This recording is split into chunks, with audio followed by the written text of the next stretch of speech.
Hello guys, I'm back with the new information, new episode, and thanks for hanging on and thanks for subscribing. So today we are going to talk about student jobs, Norwegian language, semesters, course-wise, and nasjonale fag, which is like an exam for health professionals. So this will be in our discussion. Let's get started with.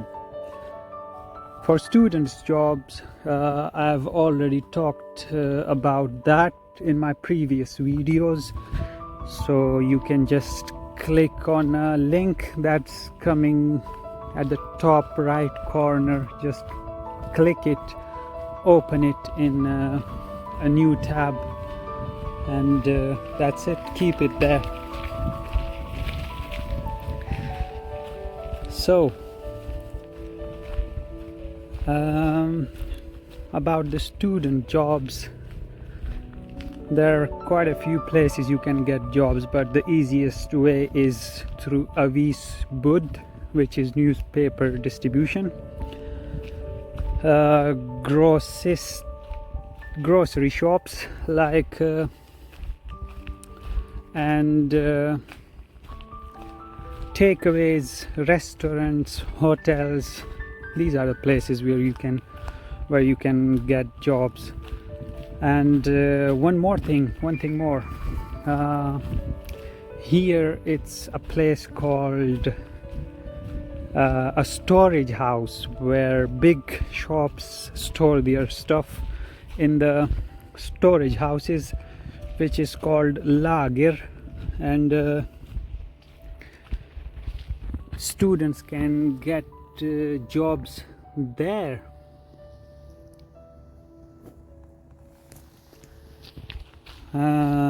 But that's almost a night job, where you organize different food items and other stuff for the morning people to come and transport it to the shops.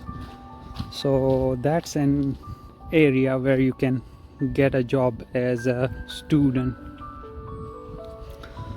So let aside jobs. I've been asked many times about how much we must have in hand, how much cash we must have in hand to come to Norway. So in my opinion, it should be like $9,000 cash in hand. And the other query which I've got from you guys is how can we transfer this? So you don't need to transfer money. There is a law that from Pakistan you can take 10,000 Pakistani rupees or 10,000 US dollars. That's the maximum limit you can take as a cash in hand without declaring on the airport. So all you need to do is exchange your money at the money exchanger, and then take a receipt. That's very important. Take the receipt of a money exchange, because you will need it here in Norway. So convert your other currencies into dollars, make it $9,000 or 10,000, and then you can easily bring it through airports. So why do you need 9 or 10,000 dollars?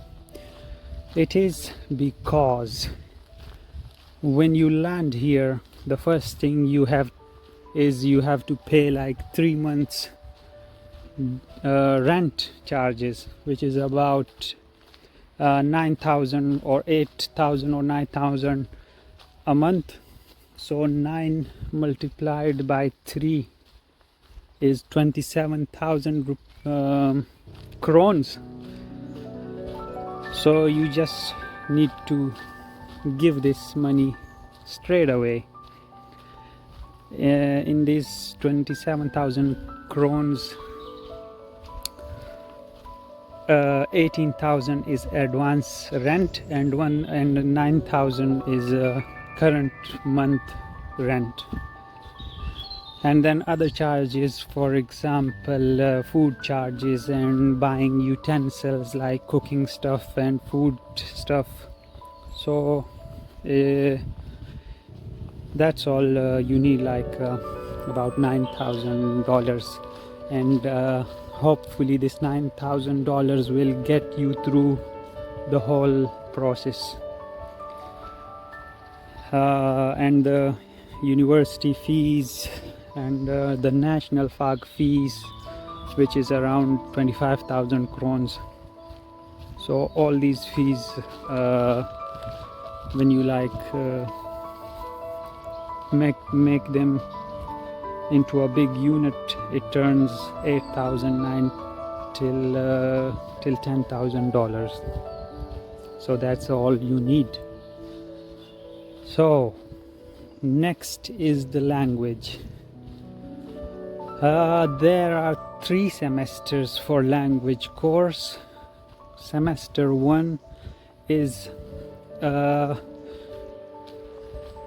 long one, semester 2 is a short one, and semester 3 is a long again.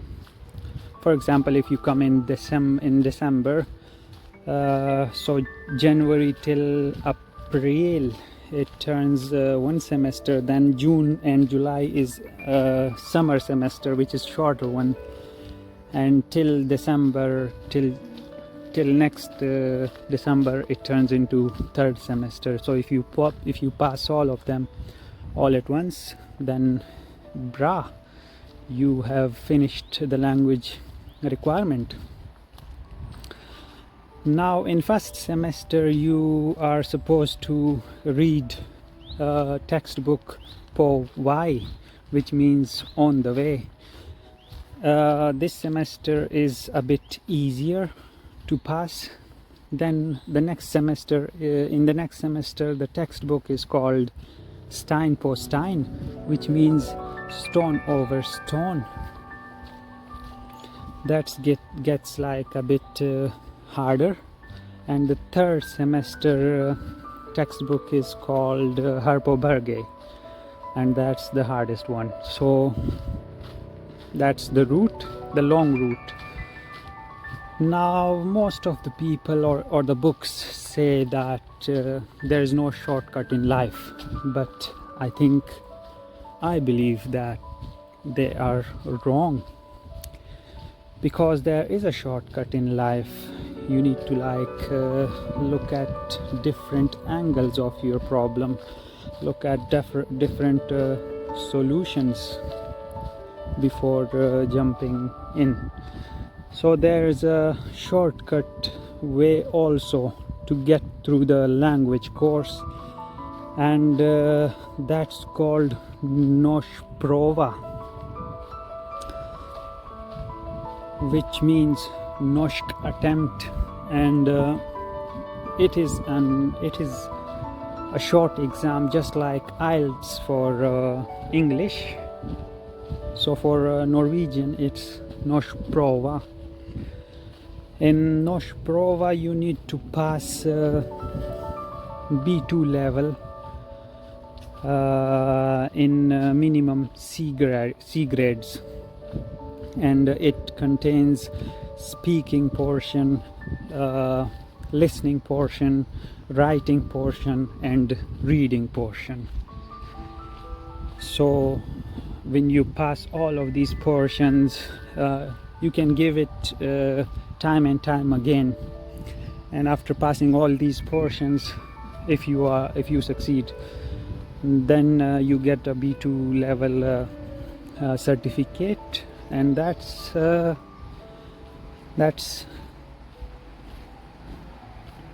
your diploma in language, and hurrah, you have passed. But I personally prefer the long route, and there is a reason behind it, and that is, even if you pass through Norskprova, you can't speak like in normal daily life, because you went through a shortcut and you have to suffer now. And the suffering is that you won't be able to understand people, or you won't be able to speak Norwegian in a pharmacy or in other jobs. So I think I prefer the long route. In that way you learn the harder way, and you are able to speak then. So that was all about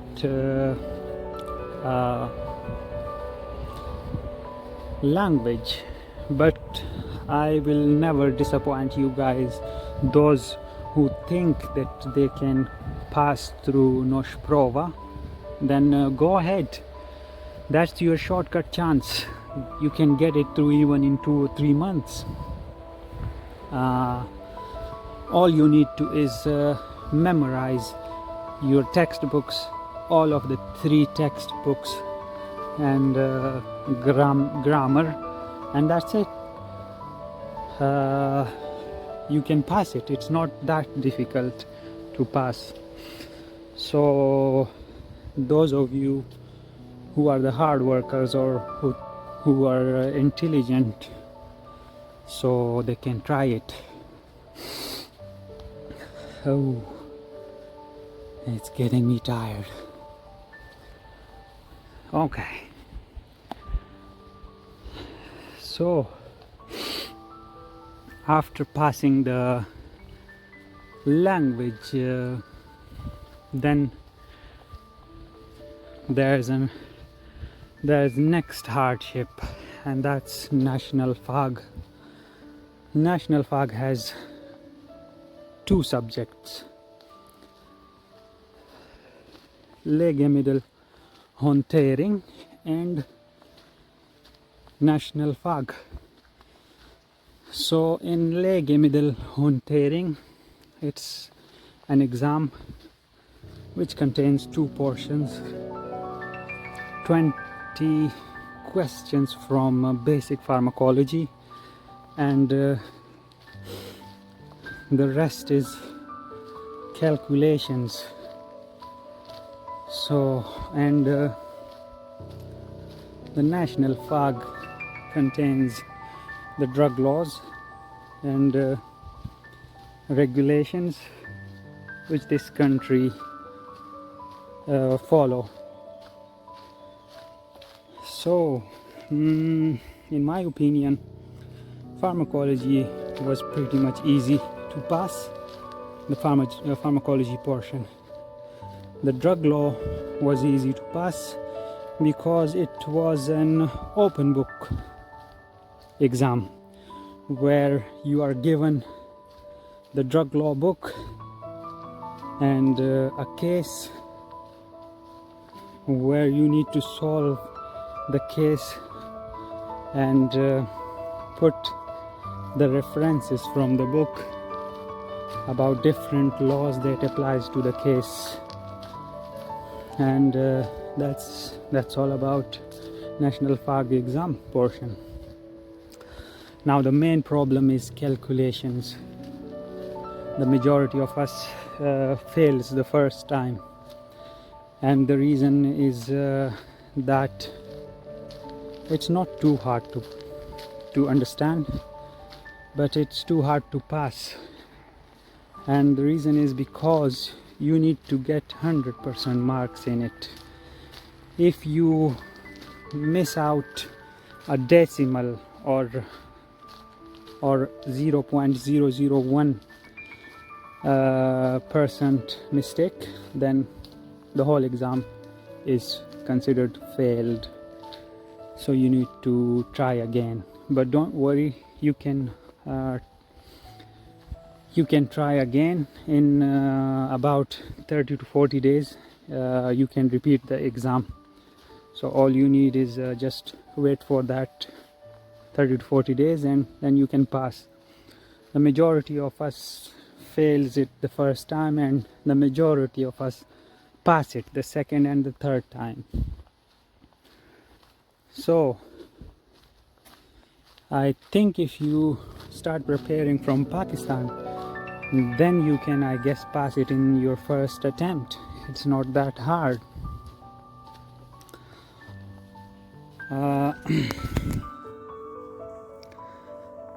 These exams are not only just for pharmacists, but it's for the whole health professional community.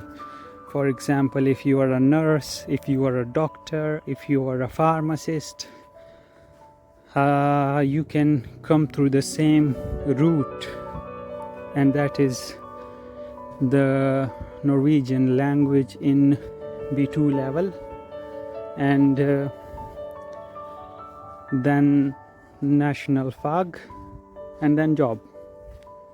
So if you are the lucky one and you pass all these exams, then you get a license as a pharmacist, which is permanent license, and that license will expire in 2079. So congratulations, you are a pharmacist now. For those who don't know about B2 level, so Norsk language is in 3 levels, 3 semesters. Level 1 or semester 1 is called A2, A1, A2 level. Semester number 2 is called B1 level, and semester number 3 is called B2 level. And you need to pass B2 level in C grade, which is the minimum grade, to be eligible for national fag. That's the criteria for national fag. Otherwise, if you pass the B2 level in D grades or E grades, then they won't let give you admission in national fag. So keep in mind that as well.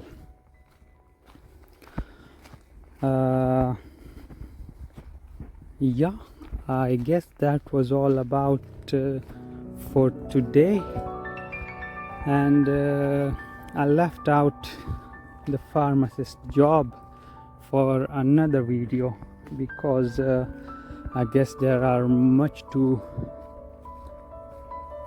discuss about that, and I'll try to show you a pharmacy from inside as well in my coming videos, where you will see different portions of a pharmacy. But there is a word which is used here that's called taushetsplikt. In English it's confidentiality. So we need to take care about that as well. So I'll try to speak with different people and boss about that, if we can show different portions of a pharmacy from outside inside on social media or not.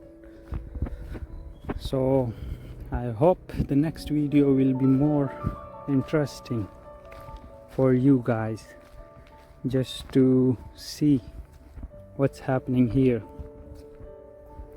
and how do we do it here. Try to subscribe me, and enjoy the beautiful Norway with me. Hope to see you in my next videos. That was all. Bye.